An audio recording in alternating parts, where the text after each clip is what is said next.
ಅಪಾರ ಮಹಿಮೆಯ ಜೇನುತುಪ್ಪ. ಅಮೃತಕ್ಕೆ ಸಮಾನಾದ ಜೇನುತುಪ್ಪದ ರುಚಿಯನ್ನು ಸವಿದವರಾರು ಹೇಳಿ. ಆಯುರ್ವೇದ ಚಿಕಿತ್ಸೆಯಲ್ಲಿ ಮುಖ್ಯ ಸ್ಥಾನ ಪಡೆದಿರುವ ಜೇನುತುಪ್ಪದ ಹೊರತಾಗಿ ಆಯುರ್ವೇದ ಚಿಕಿತ್ಸೆಯನ್ನು ಊಹಿಸುವುದು ಕೂಡ ಕಷ್ಟ. ದೇಹದ ಸರ್ವತೋಮುಖ ಬೆಳವಣಿಗೆಯಲ್ಲಿ ಮಹತ್ತರ ಪಾತ್ರ ವಹಿಸುವ ಜೇನು ಔಷಧ ವಸ್ತುವಾಗಿ ಪ್ರಸಿದ್ಧಿ ಪಡೆದಿದೆ.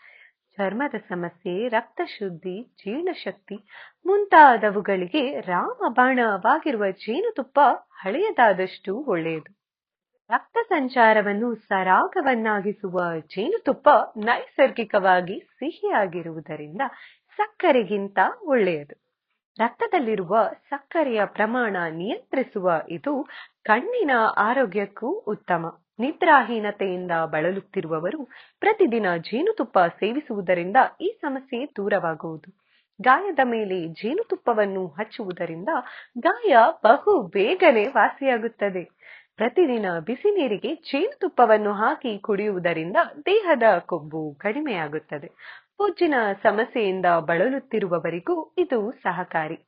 ಗಾಲದಲ್ಲಿ ಮಕ್ಕಳಿಗೆ, ಶೀತ ಪ್ರಕೃತಿಯವರಿಗೆ ಜೇನುತುಪ್ಪ ಉತ್ತಮ ಮದ್ದು. ಜೀರ್ಣಕ್ರಿಯೆಯನ್ನು ಸರಾಗವನ್ನಾಗಿಸುವ ಇದು ದೇಹಕ್ಕೆ ಚೈತನ್ಯ ನೀಡುತ್ತದೆ. ಆಗಾಗ ಕಂಡುಬರುತ್ತಿರುವ ಬಾಯಿ ಹುಣ್ಣಿಗೆ ಜೇನು ಲೇಪಿಸುವುದು ಸುಲಭದ ಪರಿಹಾರ. ಮುಂಜಾನೆ ಎದ್ದ ತಕ್ಷಣ ಚಹಾ ಕುಡಿಯುವ ಅಭ್ಯಾಸ ಇರುವವರು ಚಹಾಕ್ಕೆ ಸಕ್ಕರೆ ಬದಲು ಜೇನುತುಪ್ಪ ಬಳಸಿದರೆ ಆರೋಗ್ಯಕ್ಕೆ ಒಳ್ಳೆಯದು. ರೋಗ ನಿರೋಧಕ ಶಕ್ತಿ ಹೆಚ್ಚಿಸುವ ಸಾಮರ್ಥ್ಯ ಇದಕ್ಕಿದೆ. ವಿಟಮಿನ್ ಸಿ, ಕ್ಯಾಲ್ಸಿಯಂ ಮತ್ತು ಕಬ್ಬಿಣದ ಅಂಶ ಅಧಿಕವಾಗಿರುವ ಜೇನುತುಪ್ಪವು ಅಲರ್ಜಿಗೆ ಉತ್ತಮ ಮನೆಮದ್ದು. ಅಲರ್ಜಿಯಿಂದ ಬಳಲುತ್ತಿರುವವರು ನಿಯಮಿತವಾಗಿ ಜೇನು ಸೇವಿಸುವುದರಿಂದ ಅಲರ್ಜಿಯನ್ನು ಹೋಗಲಾಡಿಸಬಹುದು. ಆಧುನಿಕ ಔಷಧಗಳ ನಡುವೆ ತನ್ನ ಬೇಡಿಕೆಯನ್ನು ಕಳೆದುಕೊಳ್ಳದಿರುವ ಜೇನು ಕಲಬೆರಕೆಯಾಗುತ್ತಿದ್ದು ಔಷಧಿಯ ಗುಣ ಮರೆಯಾಗುತ್ತಿದೆ. ಆದುದರಿಂದ ಜೇನನ್ನು ಕೊಂಡುಕೊಳ್ಳುವಾಗ ಜಾಗ್ರತೆಯಾಗಿರಬೇಕಾದದ್ದು ಬಹುಮುಖ್ಯ. ಕಲಬೆರಕೆಯಾಗಿದೆಯಾ ಇಲ್ಲವೇ ಎಂದು ನೋಡಲು ಮರೆಯದಿರಿ.